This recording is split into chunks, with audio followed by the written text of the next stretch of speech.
Interstate 75 came to a standstill today, making us wonder how are emergency vehicles navigating a construction-cluttered interstate. Good evening. Thanks for joining us. I'm Katie Houston.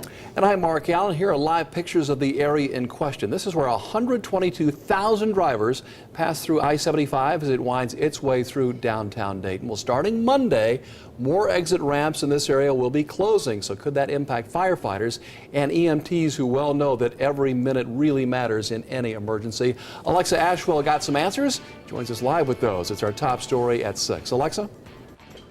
Well, Mark, Katie, this morning our Carrie Rossmiller showed us live pictures of quite a backup on 75 from 35 to Edwin C. Moses. Between the accidents and ongoing construction, traffic was gridlocked in the southbound lanes. And as we all know too well, this isn't an uncommon scenario to happen along this stretch of highway. So I spoke with first responders about how they deal with the constant congestion. No, but we had one not too long ago. I think it was down on Moraine. There was a very serious accident down there, and we flew a patient out of there.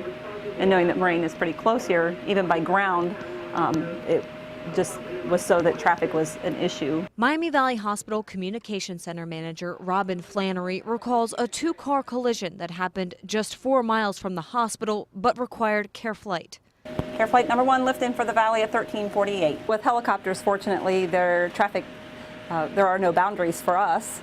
So we're able to fly over the traffic and get to the scene and still transport the patient quickly.